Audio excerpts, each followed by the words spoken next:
It's time to play some stuff! What's up, everybody? Well, another beautiful morning here at the Dovahkiin cabin.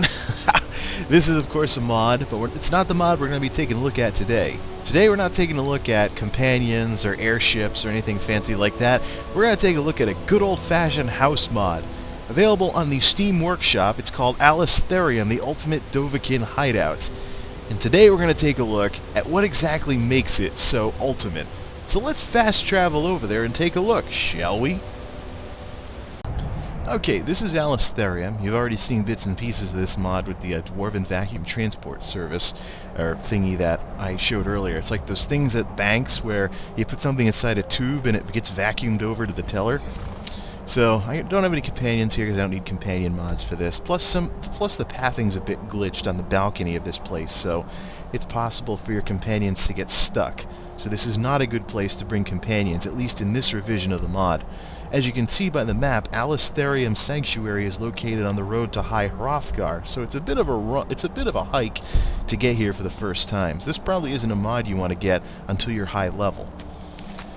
Or at least have done the part of the main quest where you scale the mountain and you can fast travel nearby. First, problem number one, if you kill Paarthurnax for the Blades quest, and his corpse tumbles down the hill, it can get stuck. So I'm hoping now that I left some leather bracers on the guy, so I guess that's why he didn't despawn. But I'm hoping that the corpse gets cleaned up by some script or something, because nothing will get this guy out of here. He's really stuck. Little orb thing there, and it looks like one of those Nordic barrows and stuff. So let's go take a look at this. This is an interesting mod. I've run through here once before, and it's got some pretty interesting rooms. I like to have in my Elder Scrolls games one stationary mod, like a castle or something, and then like a mobile mod, like the private mobile base in Morrowind or the Tower of Hatterath in Oblivion. So, fun stuff. I gotta go back to playing some of those other Elder Scrolls games, but I think I'm gonna have to reinstall them both, because with the advent of managed mods and downloadable and updating things, and especially the Nexus Mod Manager bringing Steam Workshop-like capabilities to Skyrim, it really feels like I'm missing something if I can't have my mods managed by a program like that. You know, it was nice and nerdy to manually install mods and do all that tinkering around, but when you go away from the game for a while, you come back, you don't know what's what. So we come in here, you got this Guardian, which doubles as a house Carl. I don't know if you can get him to join you or not, but yeah, but you got these little ghost guys like that Guardian there guarding the place. First we have what looks like, you know, the kind of place thieves would hang out or something like that. I think this is one of the few beds in the area. So let's see here. Yeah, we got our usual stuff like that. Oh, another Guardian. Will he follow me? Nope, just acts like a house Carl. Honored to see you again, my Thane, says the caption, while the ghost says nothing.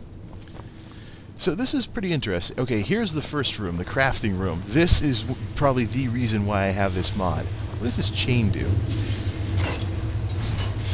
Ooh, nice. Flamethrowers. Goes well with the forge, because there's dwarven stuff here. Let's turn that off. There's another one of these cute little things over here. I don't know if it hurts you if you're standing on the platform and you activate it, but where's the button? Activate the lever. Boom! Flattened. Love it. So you got all your crafting stations here and a little waterfall, I guess, you know, to simulate like the pool thing that smithies would use to cool down, excuse me, cool down their metal. All your crafting stations, and you got a chest to put all your materials. This is where I dumped everything off here. And then you got this thing. Yeah, push a button. This little button on the side activates it when you first install the mod, and then you can put stuff in those DVTS things from all around the world, and they get sucked over to here, and you just retrieve them. Nice way to, you know, keep yourself from getting encumbered and stuff like that. So you got all your smelting, leatherworking, weapon grinding stone. You got your blacksmithing thingy for making armor. Then there's alchemy and enchanting. Smooth stuff. Even a chair you can sit in when you just want to act all roleplay-ish, even though this is just a single-player game. You got this nice dwarf theme going and everything. And then there's these things. This thing is like, you know, some odd cross between a pipe organ and a jukebox. You can have music going in the background. So you have this little speaker thingy here. I'm not going to play whole songs through because I don't know if there might be any rights issues with any of these. This mod, I think, came off of the Nexus, if I remember right. Or maybe it did come off Steam Workshop. Steam Workshop, I think, has been, you know, diligently keeping an eye on copyright type stuff because of their corporate, involvement with Valve and stuff. So that's another discussion for another day, though. Let's just listen to some snippets of this. I don't recognize the tune. The pipe organ, because it's obviously got pipes. This is buttons here. I don't know, some electronica thing. This is where the lore thing goes out the window. Ah, bang your head! Bang your head! Industrial metal. Cookie Monster metal!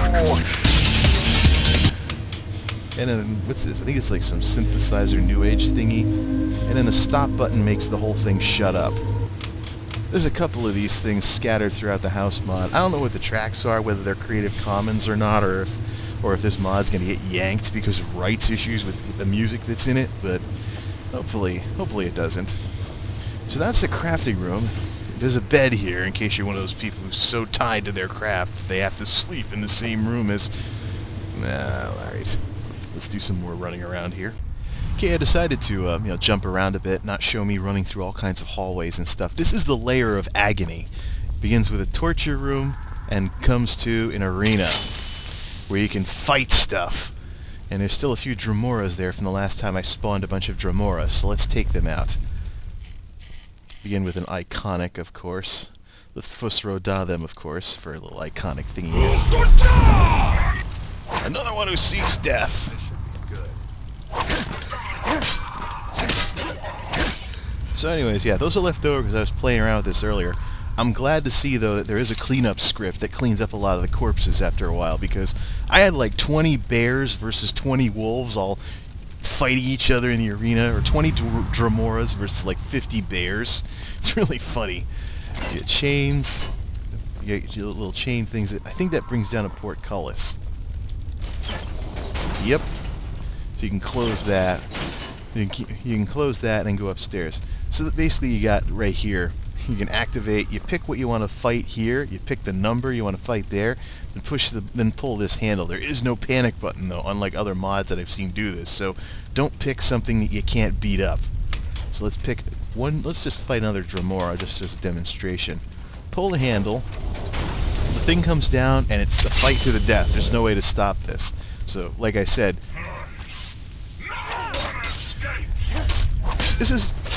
that was so effortless because I'm so high level. Or maybe it was because of the type of Dramora that it is. But as you can tell, there's a bit of a balance issue here because you can get some... Obviously, you can pull, unlike in the Oblivion arena, you can pull stuff off the guy you kill. There's no rules here. This isn't like anything with the Empire or anything. And you can get Daedra hearts, which are usually extremely rare in this game. So there's a bit of a balance issue with that, obviously. But if you... That's why I say that you really shouldn't mess around with mods until you've beaten the game vanilla. So you beat the game fair and square, and then the game world becomes your playground for this kind of stuff. Let's do a little run upstairs. Actually, no, let's close the portcullis here. Last time I messed around upstairs like this, I left this gate open, and I had stuff running up the stairs into the Colosseum to attack me when I aggroed it. So... Okay, we're upstairs in the Colosseum, and this is where the... oh man. This is where things are going to get interesting. You go up here to this little, like, I'm the master of everything throne type seat, sit in the chair, and watch the fights. So we can have, like, let's do like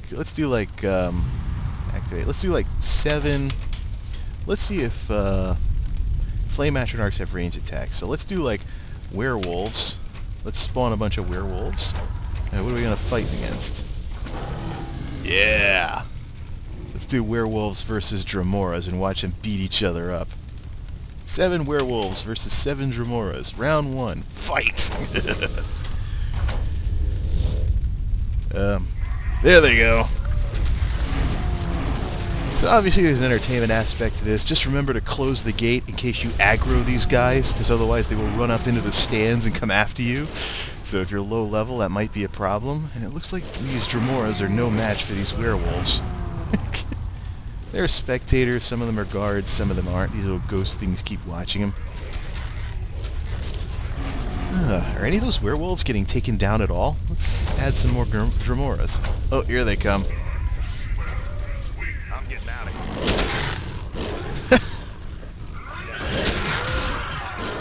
Yeah, I think I better be ready in case they get through. I don't think they can get through the gate. I think they have to be humanoids to be able to raise the gate. Oh, great. Oh, man. Did they get the gate open? Whoops. This might get interesting. No, the gate's still down. I think they're just waiting. Yeah, the gate is supposed to be... Oh, great. There's a werewolf in the stands. As you can tell, this mod has some issues. Let's kill off all these werewolf thingies and continue with it.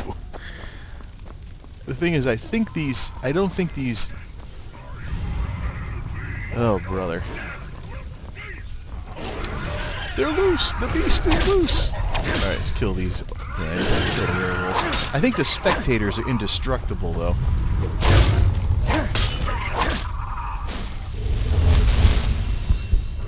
Oh, that's cute. I kill him and he practically sits down. It's like Rygar in the NES. Where's the rest of them? Oh, there's some more. Yeah, this is the #1 problem here.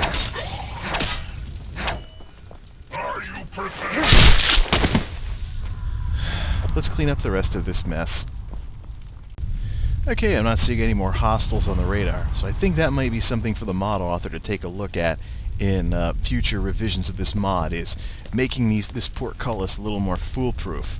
Like, for example, maybe taking out this thing so humanoid monsters can't open the door and get out. Because if I go and try and use that during a fight, I'm not allowed to. It says, oh no, you wuss, fight or die, you know, one of those two. Don't try to run away. But apparently the monsters can still use it as well. Let's go to another part of the Alastherium hangout here. The next part of Alastherium is the Blessed Grotto. Got another guardian ghost there. And this place is really artfully done. You got little, what are those cage things for? Let's go check them out. These weren't here last time, or maybe I just ran down. No, that's because I ran down the stairs over there to the island. Nice little statue of Azura there with a nice little light point constantly going to light the place up. It's very scenic.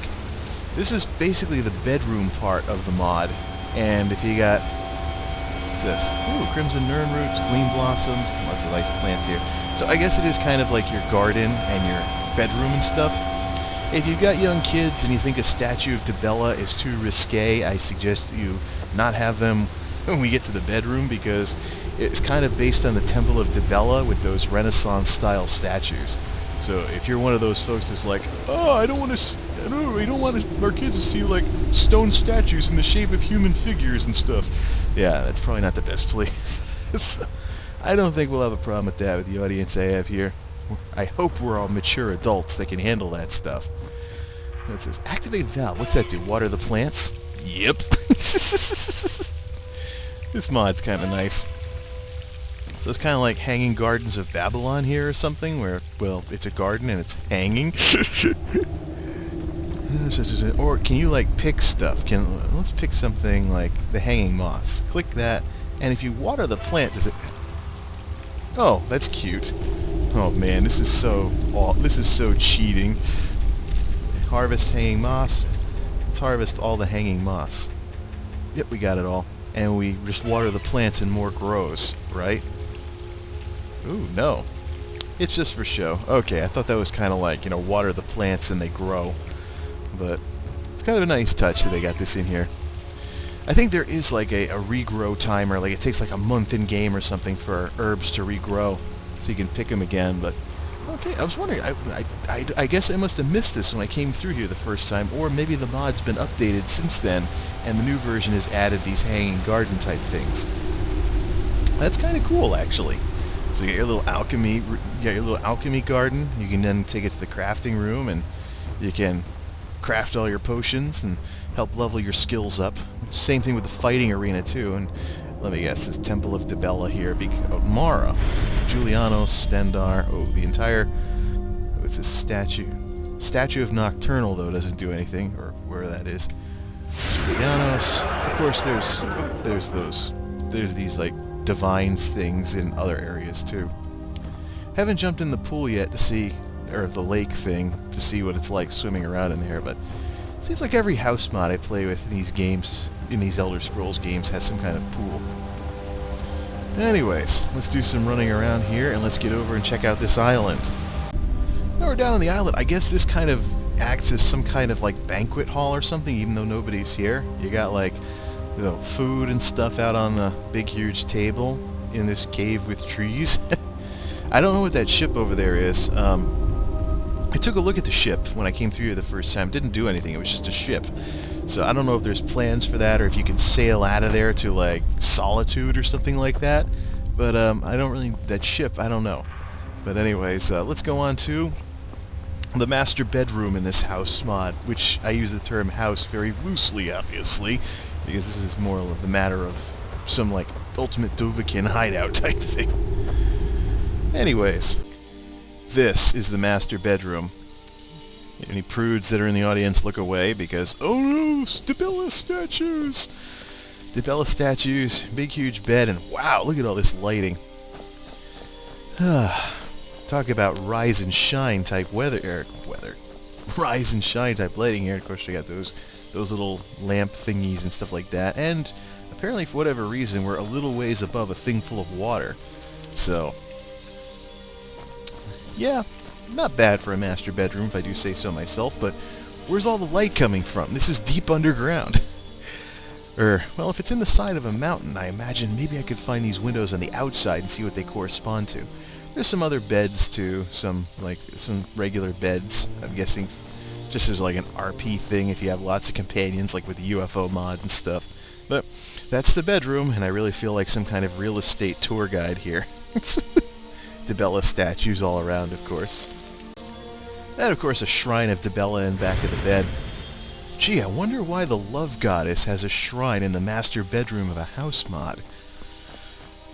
Next room. Next room is the Armory, which you can use, of course, for your weapons and your armor and stuff like that. Got these nice weapon rack things. Do they work? Or are they glitched? Activate weapon rack. Oh, why am I getting lag in a single-player game? Oh, wait, what? Wait, did I just lose Vampire's Dirge? Oh, it's cycling through my weapons. That's why. That's why the thing didn't change. So Vampire's Dirge went onto the rack first, and then the Ebony Greatsword. So yeah, we got these huge weapon racks to stack all your weapons, mannequins to show off your armor, typical place where you can show stuff off. I'm not so sure though with house mods, I don't know if there might be issues with stuff disappearing, so I usually just make mundane weapons and stuff to put in these weapon racks instead of anything special. The special stuff I put in the house mods that come with the game, in case there ever are disappearing item glitches and things like that. So at the end of the Armory, we got this nice place, which looks very much like the Blue Palace in Solitude, where you can show off even more stuff and have nice little windows for the light to come in. That's because this part of the house mod is actually, I'm guessing, on the outside of the cliff. This is built into the side of a mountain, so that's pretty cool. I don't know what that strong box is there for. There's chests for storage and things along those lines. Let's go take a look at the balcony. This is where you're going to want to tell your companions to wait around, because this dwarf handle door thing, like they have in the Dwemer Ruins in this game, doesn't work as well as the ones in the actual game. So this is where your characters are going to get glitched and stuck on this balcony. Fortunately, there is a workaround. If you get your companions stuck on this balcony that I'm heading to, just fast travel back to the Alastherium entrance. It'll take like 2 seconds because you're practically there. Time won't advance too much, and your characters will your companions will fast travel with you.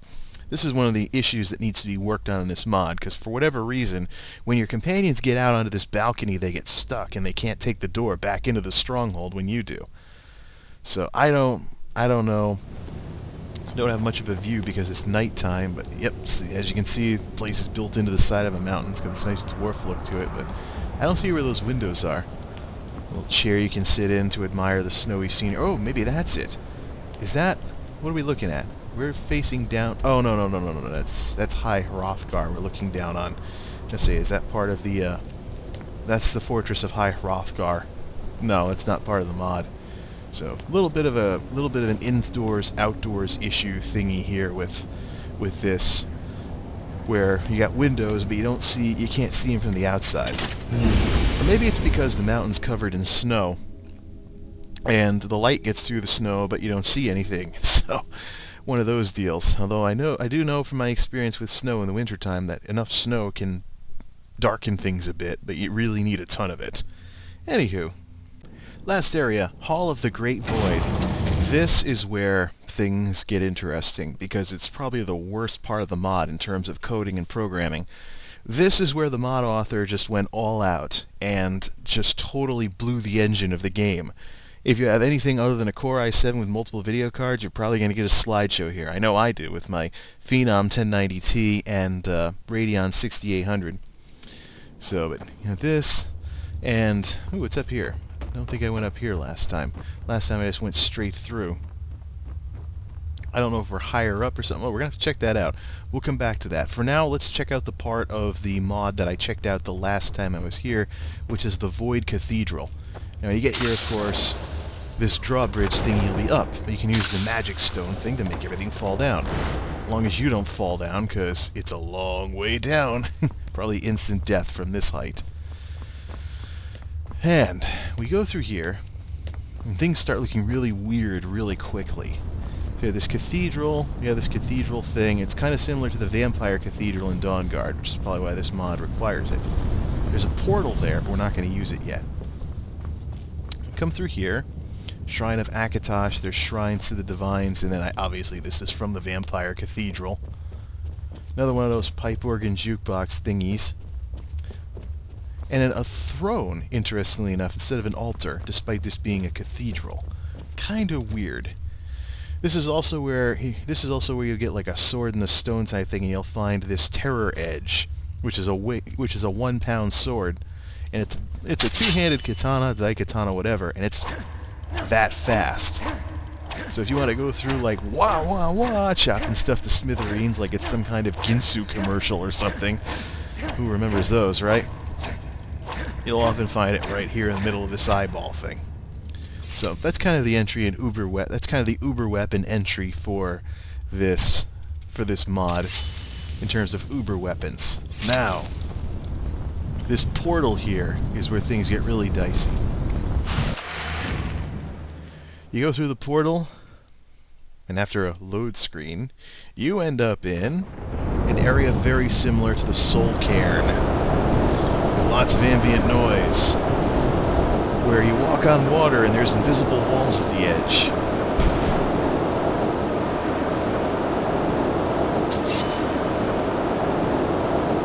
It's supposed to be some kind of trans-dimensional rift. But when you come to this cathedral thingy here with a flaming door, kiss your computer's stability goodbye. The Unholy Cathedral is without a doubt the biggest frame rate slammer that I have ever seen in Skyrim. Let's hope this works with fraps going at the same time at more than 2 frames a second. Ready? Oh, brother. I'm not playing with the frame rate, folks. It really is this bad. I think what happened here was the mod author put in too many light sources and my video card's about to toss a few cookies. Ooh, blue fire. Pretty. Yeah, even if I wasn't running fraps, it would still look this bad. Slideshow.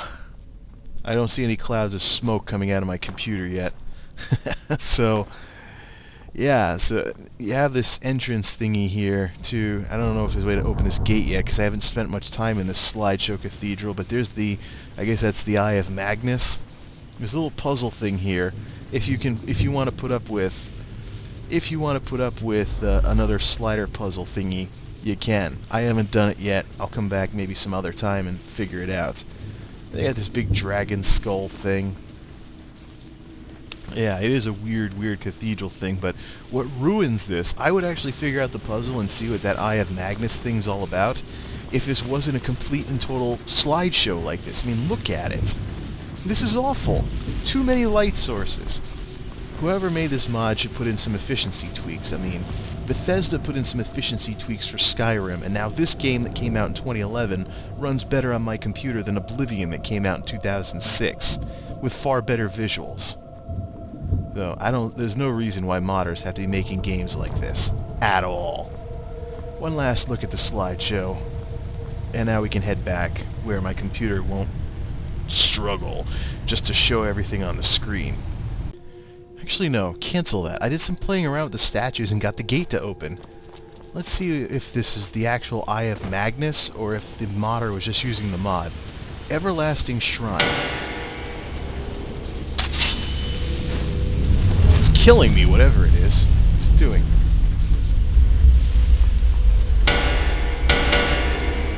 Maybe I got the wrong combination on the statues. What in the world does this do? Besides slowly kill you. What happens if I change this up a bit? Because these didn't stop. Does that bring the gate back up? Yeah, it does. Alright.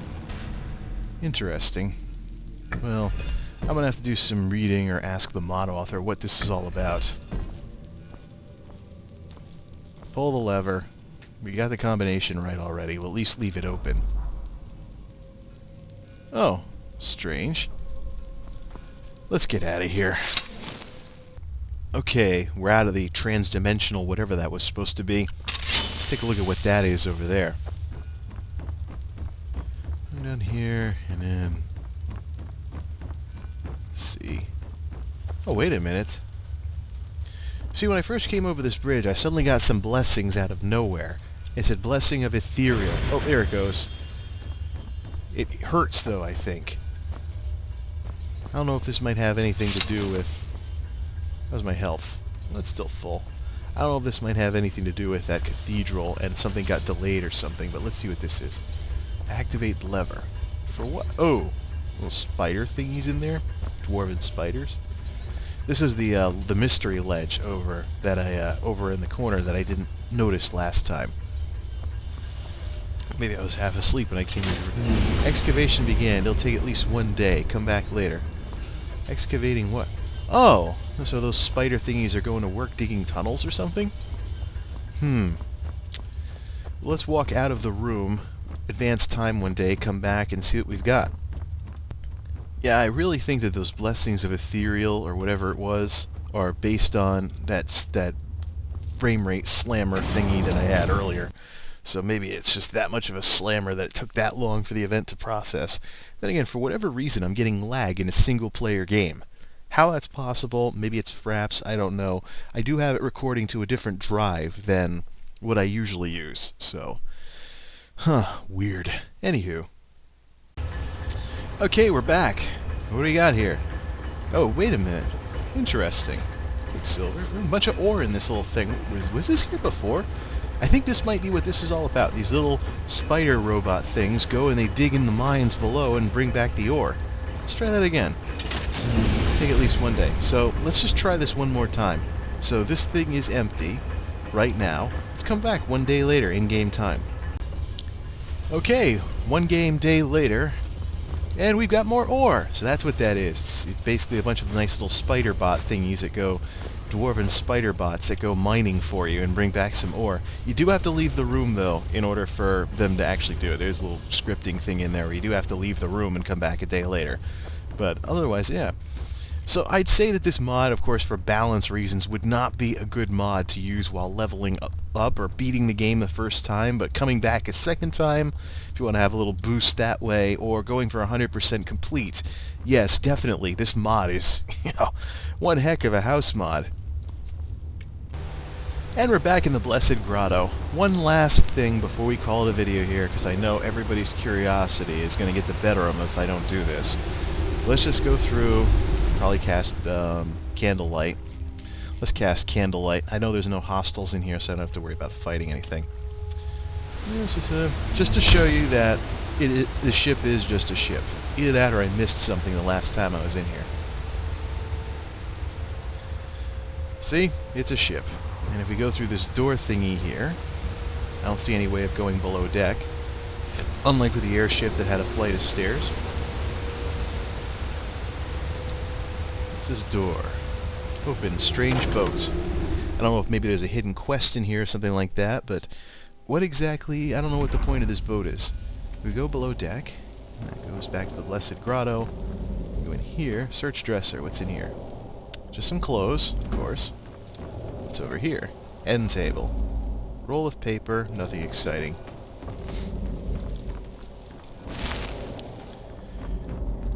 Coffins. Interesting.